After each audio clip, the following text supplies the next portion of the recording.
Pachyrhinosaurus mytisora is a medium-sized herbivore found almost everywhere but the island's mountains. It is generally calm and ignores all other nearby creatures unless it is attacked. Pachyrhinosaurus possesses a particularly unique survival skill.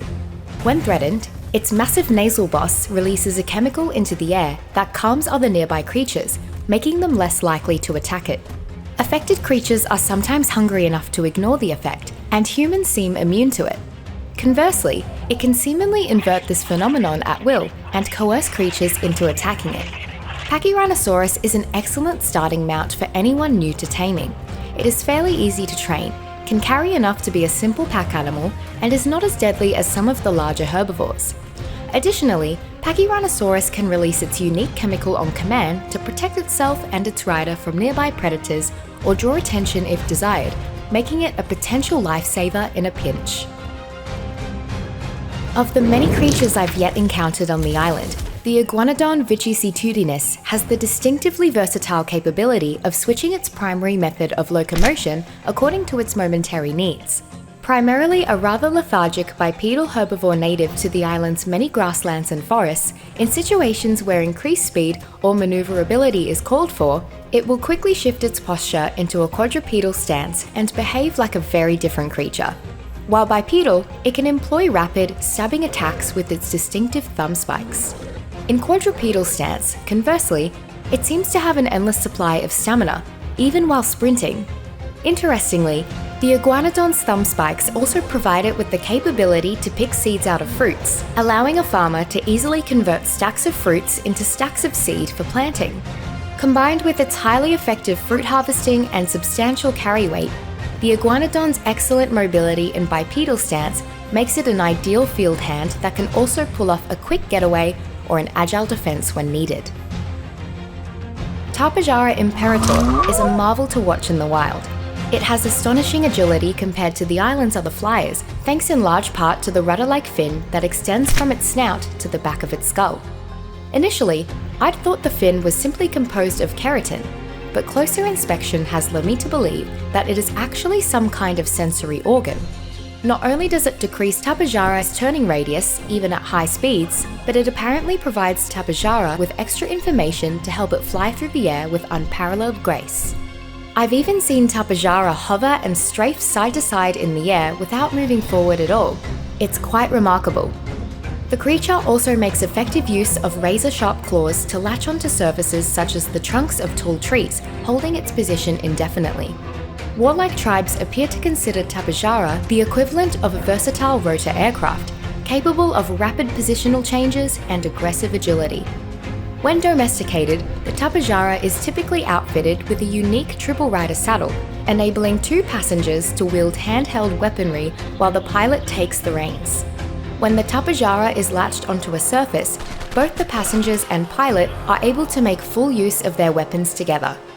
Evidently, what this skittering creature lacks in distance stamina, constitution, and weight-carrying capacity, it makes up for in maneuverability and combat versatility. I'm not entirely sure how Therizinosaurus multiensis stays populated on the island. It is surprisingly slow for its size and is a solitary predator, so no pack to back it up.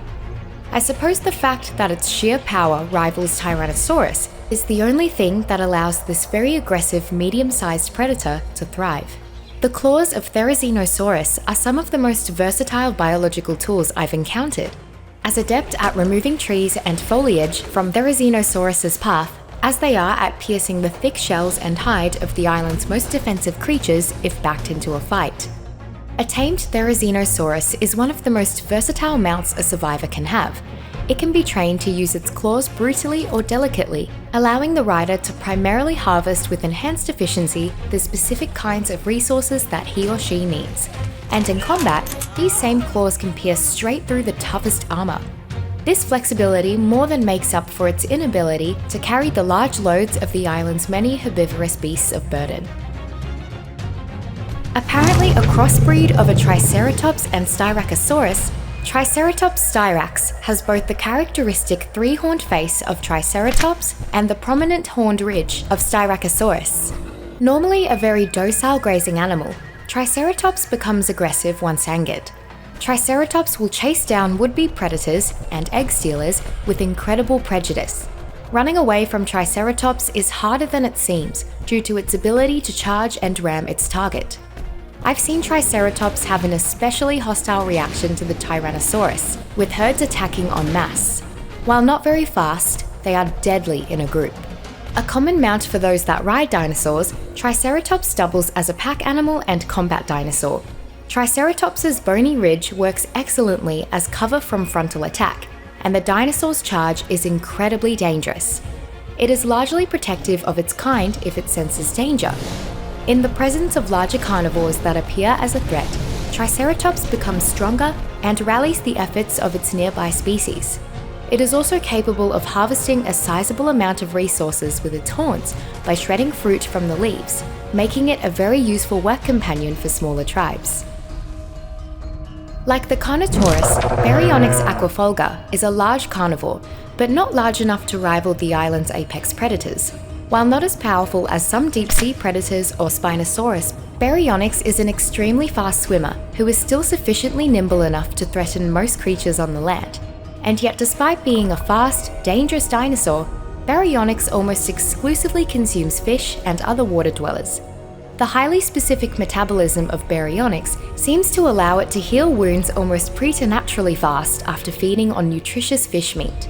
Perhaps this is why Baryonyx rarely attacks land animals. Baryonyx's natural affinity for aquatic predation means that once tamed, it learns to kill ocean dwellers even more efficiently. Between its speed and its power, Baryonyx makes an ideal choice for anyone interested in frequently moving between water and land travel, and who values speed and agility over raw strength. Occupying a space in the low to middle end of the food chain, Electrophorus beloedomato is a carnivorous swimmer that feeds mostly off shellfish and small fish. Despite its common name, it is actually a very long knifefish and not an eel. It does not provide much meat, so many predators simply leave it be. Unlike most predators, it does not use brute strength to bring down its prey, but instead releases an electrical charge around itself to knock its prey unconscious. Alone, this can take out a small creature. When attacking together, Electrophorus can even bring down the larger ocean life forms and then feed as a group. By far, the most common use of Electrophorus is to subdue large ocean creatures. Knocking out a plesiosaur or other giant deep-sea leviathan can be incredibly difficult. Thus, many tribes employ small schools of Electrophorus to shock them into submission. The fact that this creature even exists is enough to give me nightmares. Like the island's other arthropods, Arthropleura felsanguis has become much larger than I might have believed possible. It's a very aggressive hunter, but greatly prefers to eat meat after it has spoiled, so much so that it voraciously seeks out such delicacies. Arthropleura's blood has a very low pH, to the point that it can dissolve many materials. This acidic blood splashes back on anything that directly attacks it, weakening the durability of melee weapons and hurting attackers. Many creatures thusly refuse to prey on Arthropleura, fearing this unique defense. If that wasn't enough, Arthropleura also keeps a small reservoir of blood ready to spit at its prey. Like most of the arthropods on the island, Arthropleura is simple-minded and relatively easy to tame. It is an almost entirely military mount, useful mostly for attacking at a distance. Thanks to its unique defenses, whether hunting or warring, Arthropleura is generally safe from all but the largest of creatures. Coelodonta utilicero is a friendly herbivore, common to the tundra and grassland regions of the island. It is a large and dangerous creature, though it seems fairly trusting of the fauna around it. Once attacked, Coelodonta begins charging towards its foe. It builds up momentum as it charges, and depending on its ultimate impact speed, the results can be terrifying. With enough room to charge, it can even skewer the largest creatures in just one gore. Despite how powerful Coelodonta are, many tribes still hunt them extensively due to their unique resources. Its horns can ground into a highly arousing powder, and its thick fur can support many insulating outfits, making the Coelodonta in high demand.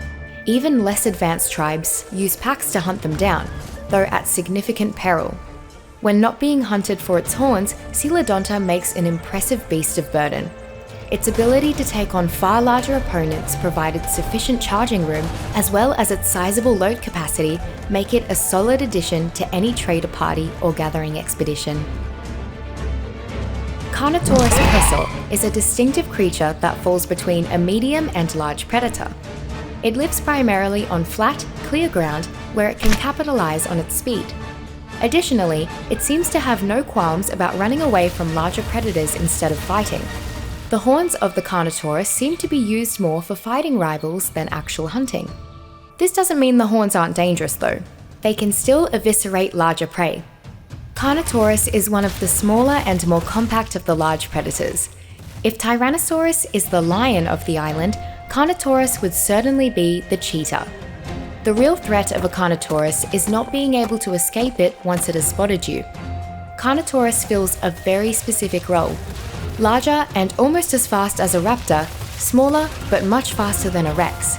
Were it not for the creature's extremely long downtime after sprinting, it might be among the most capably balanced mounts.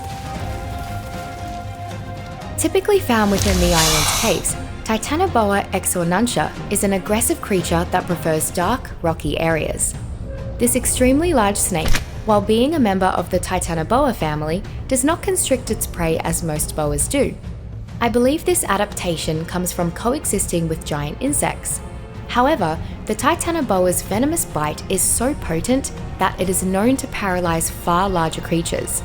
Titanoboa has developed a strange coexistence with other creatures of the island's caves. Being immune to knockout poisons and being unable to pierce the thick chitin of the insects, the species have learned to coexist. They often hunt large prey together. As they appear immune to knockout poisons, Titanoboa exornuntia is basically impossible to render unconscious. Because this crucial step can't be done, I'm convinced that Titanoboa are not tameable. Much like the island's other large theropods, Megalosaurus noctidominus is an aggressive cave carnivore that should not be taken lightly. Unlike most of the other theropods, it is a primarily nocturnal creature. As dawn approaches, Megalosaurus begins looking for a secluded place to spend the day sleeping in relative safety. While Megalosaurus is not the most powerful theropod, it is still highly sought after by night raiders. Due to its nocturnal nature, Megalosaurus becomes much more formidable at night, dodging attacks, conserving stamina, and attacking more accurately, to name a few of its enhanced talents. Conversely, if disturbed during the day, Megalosaurus is significantly more sluggish. Either way, however, its primary combat tactic is to bite onto its target, then lock its jaw shut in an iron grip. Only larger creatures can hope to break free once Megalosaurus locks its jaw. The creature then proceeds to gnaw on its prey until death. It's a terrifying, grisly spectacle to watch, and a formidable tactic for a tribe to employ against more nimble opponents. Seeing the likes of Mammuthus steincapit alongside dinosaurs is still strange. This behemoth towers over many creatures on the island, and doesn't seem to fear anything but the Tyrannosaurus. I've seen them stomp would-be predators out of their way. Mammoths can grab and throw things with their powerful trunks, and manage a fearsome trumpeting roar with them as well. At first, I wondered how herds of mammoths were able to find enough plant life to graze on, but then I saw them sweeping up thatch and foliage with their tusks, and stomping branches out of trees. Mammoths generally thrive in colder areas and have a herd mentality. They must spend much of their time traveling between the mountain's cold summit and more lush base. And maybe their herds are why the summits are so barren. Mammuthus steincapit is a difficult beast to domesticate, not because they are inherently stubborn, but because knocking one out to begin the taming process takes great effort. Once tamed, however, mammoths are one of the only creatures on the island that can uproot trees without shattering them, and their trunks are strong enough to lift and carry survivors and other smaller creatures. Lately, survivors have been saddling up their mammoths to ride in tandem. The more clever riders have even been outfitting their mammoth saddles with war drums. It turns out that drum solos from mammothback can really boost your tribe mate's spirits. Paraceratherium gigamethus is a massive, long-necked herbivore that inhabits some of the island's grasslands. It resembles a gigantic horse/rhinoceros hybrid, but is over twice the size of either. Paraceratherium is a very peaceful and friendly creature. Barring some surprises yet in store for me, I can safely say that Paraceratherium is among the largest mammals on the island. While its size means that Paraceratherium can provide an incredible amount of food, it also makes it dangerous when hunted. A beast of burden second to the Brontosaurus, Paraceratherium is an excellent worker and is sufficient in size to support a platform saddle upon which structures can be built. It is a naturally friendly animal and is not afraid of humans. However, despite its normally calm demeanor, when it or its owner is provoked by aggression, the Paraceratherium can quickly become a real threat to the attacker and will use its girth to its advantage in combat. Stegosaurus regium has approximately 16 paired rows of plates along its back, flanked by another, smaller pair of 6 plates. This is contrary to the alternating rows on Stegosaurus fossils I've seen in museums. Not surprisingly, Stegosaurus uses the spines on its tail to defend itself. While not aggressive, Stegosaurus will come to the aid of another nearby Stegosaurus. This implies it to be a herd animal. Stegosaurus is commonly used as a safe way to transport large quantities of goods. And once you saddle up, not even an Argentavis could knock you off that perch. A Stegosaurus can be trained to flex its backplates for different purposes, hardened to shield it from attack, in a heavier alignment that deals crippling blows, or oriented more sharply to pierce armor. These various plate configurations also come in handy for stripping wood from trees, gathering thatch, or foraging for wild berries, respectively. Stegosaurus can knock back or impale with a whip of its spiky tail, keeping predators at bay or pinning them in place. Its spiked appendage also helps for gathering berries. Go figure. Smaller but faster than Tyrannosaurus, larger but slower than Carnotaurus, Allosaurus theratrivus is the island's resident pack-hunting theropod. While most aggressive theropods are relatively solitary creatures, Allosaurus lives in groups of 3 to 4. One Allosaurus is the alpha, while the others are its mates or a beta male. Like humans find value in forming a tribe, the Allosaurus has evolved to hunt in packs. Its saw-shaped teeth leave its prey bleeding and maimed, making escape difficult. Once an Allosaurus slows a creature with its cutting bite, the rest of its pack quickly closes in for the kill. Not everyone thinks a tamed Allosaurus is ideal. Those who appreciate speed generally tame Carnotaurus, while those who value raw stopping power tame Tyrannosaurus. However, riders of Allosaurus tend to respect the utility of its alpha pack status, which along with its bleeding-inducing attacks and relative mobility, can effectively turn the tide of a combined arms battle. From afar, it's hard to believe that Quetzalcoatlus is the largest avian on the island. It shares a similar silhouette with the pteranodon, but, upon closer inspection, is a far more enormous creature. I find it strange that such a large, imposing beast would be so skittish. Unlike other creatures of its size, it is more likely to flee than fight. I suppose the decision to flee from any trouble keeps the species alive on an island with so many dangerous predators. Which reminds me, I don't believe I've ever seen a wild Quetzalcoatlus touch the ground. How does it manage to eat enough to sustain its massive size? Tamed Quetzalcoatlus have a very specific role on the island. Too slow to be an efficient local transport, and too obvious a target to be an effective warbird, the tribes I've encountered tend to employ it as a mass carrier. Quetzalcoatlus is primarily used by these masters of the skies to safely ferry vast quantities of supplies, creatures, and human cargo from one base to another without tiring. Sincerely, Helena Walker.